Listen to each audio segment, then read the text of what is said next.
Hello there everyone, Aidan here, and today I have been pondering on the potential sequels that Sony could or should be working on from its expansive range of PlayStation exclusives. Now we all know that sequels are its bread and butter at the moment, with God of War Ragnarok just around the corner and Spider-Man 2 hopefully coming sometime in 2023. But there are plenty of PlayStation exclusives out there that currently don't have plans for sequels that really should, or at the very least, we don't know about them yet. And that means that this video isn't going to include the likes of Ghost of Tsushima or the aforementioned Spider-Man 2.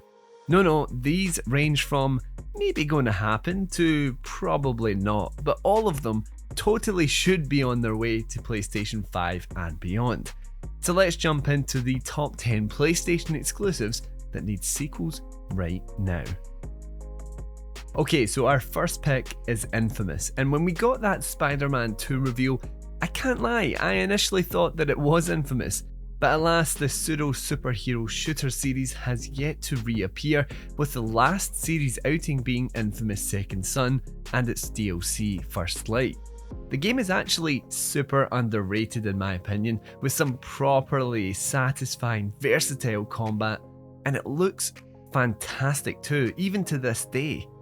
I'm just imagining a game with the power of the PlayStation 5 behind it, with crackling electricity felt through the DualSense haptics and seen in crystal clear 4K HDR. A current gen version of the series would allow the morality system to be vastly expanded upon, with narrative changes, more good and evil powers, and the kinds of trouble you run into depending on your reputation. Maybe there's even room to bring Cole McGrath back, even though apparently he's dead. But well, okay Sucker Punch, we believe you. The Resistance series hasn't seen the light of day since 2011, and I think it's about time that changes.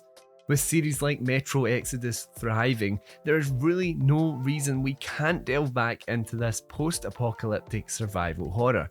Sony has made a habit of publishing AAA third-person games, so it would actually be nice to see another first-person shooter enter the fray. The world was on its way back to some form of normality at the end of Resistance 3, but we all know a good sci-fi just cannot resist the urge for an alien encore. Bring the Chimerans back, maybe delve into some weapon customization, amp up those beautifully grim graphics, and then possibly even beef up the multiplayer offering, and you have something that I'm sure many of us would happily add to our PS5 game collections.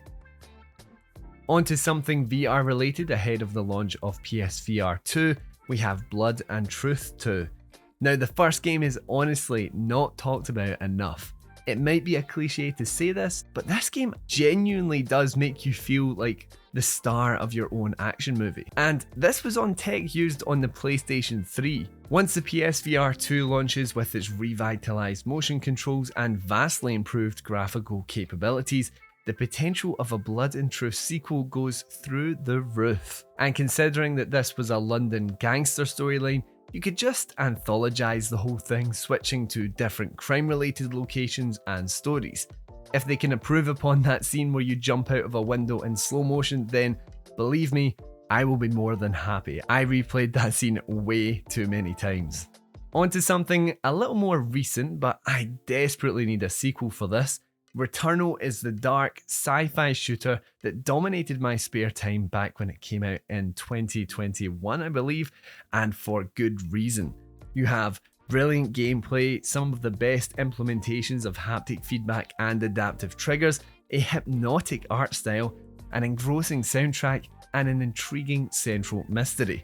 Now, I don't know how much more you could dig into the metaphorical storytelling of Selene, but I think an improvement on the variety of the areas that you're exploring, some more weapons, an expansion of mechanics, and then just more of those big, awesome boss fights would be more than enough for a sequel.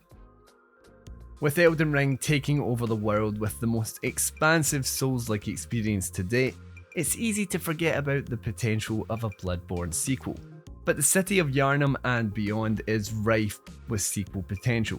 Not to mention the fact that Bloodborne is showing itself to be a little bit dated next to the most modern releases. Imagine having the gothic details of a Bloodborne sequel playing on PlayStation 5 with an increased and smoother frame rate. And as a PS exclusive, you would get that full haptic and adaptive trigger support that we got for Demon's Souls. I'm not even going to try to pretend that I know what the hell is going on in that lore, but I'm sure there is plenty to explore and a lot more gruesome looking bosses to defeat. As someone that was so utterly opposed to the idea of a Part 2 sequel, only to land in the camp of kind of thinking it's better than the original, and yes, I'll probably get into that in another video, there's definitely more to tell in The Last of Us Part 3. Naughty Dog could do what it does best, which is craft up insanely beautiful games, but of course, this is The Last of Us. The story is the focus here, and there are a lot of avenues that you could go down. The redemption of Ellie, now that she's turned her back on the vengeful life after her, let's say, cathartic realization, or you could even follow Abby as she and Lev continue on their path to find the Fireflies. Now yes, I know, the idea of a Last of Us game without Joel and Ellie, it sounds weird, it's going to rub a lot of you the wrong way, but Part 2 proved that Naughty Dog just isn't concerned with rehashing more of the same, and I'd only expect that to continue as we moved on into Part 3. So there's been a lot of talk about Sony trying to find its next big online franchise, and it even bought over Bungie, the owners of Destiny and creators of Halo, of course. However, why look elsewhere when you have an absolute banger like Killzone at your disposal? Yes, Killzone was primarily a single-player franchise, and of course we are always open to more expansive sci-fi storylines, but with a newly revamped multiplayer entry, Sony could have a serious winner on its hands. Just think of the possibilities when it comes to futuristic weapons, eye-catching settings, and some top-of-the-line graphics and gameplay. Not to mention, with the live service approach cropping up since we last saw Killzone, you could even continue on the story of its universe through in-game events. Now I know we have Ratchet and Clank, and the need for a sequel will always be there, but I think it's time we gave another furry character their time in the limelight. Sly Cooper was of course one of the big focuses of the September PS Plus Premium editions, but it just reminded us all that this franchise really needs to get that Ratchet and Clank treatment. Imagine just seeing the Cooper gang back in action in 4K with higher frame rates, all of that memorable art style brought to life with stunning PS5 details, DualSense capabilities, and all of a sudden you're familiarizing yourself with the Thievius Raccoonus in a way like never before. The Order 1886 was not all that well received when it launched in 2015, but that doesn't mean that it isn't deserving of a sequel, because that game actually did lay the seeds for a pretty cool steampunk world where the Knights of the Round Table protect the people of London from vampires and werewolves. The original, yeah, its gameplay was too linear, its campaign was a bit short, but spice up your mechanics, beef up your campaign, and you've got a real serious PlayStation exclusive on your hands. Not to mention the incredible graphics that this game had for the time. I can only imagine how good a sequel would look on the PlayStation 5. And lastly, drum roll please, we have Knack. No, I'm just kidding, it's not Knack. Instead, for my final pick, I've gone with Twisted Metal. The racing genre, it's a pretty big genre within gaming, but the car combat genre, not so much. Now I know we got Destruction All-Stars, but it was lacking that edge, the velocity, the violence that makes a game like this truly satisfying. And with a Twisted Metal TV show on the way, it's time for this franchise to rise from the ashes. And with PS5 tech, you can take the levels of destruction and outright stupidity onto a whole other plane. And that is it for my picks of the top 10 PlayStation exclusives that we need sequels to.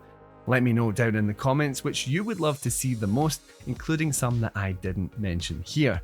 Thank you as always for watching guys, remember to like and subscribe for more PlayStation content, and I'll see you next time on Push Square.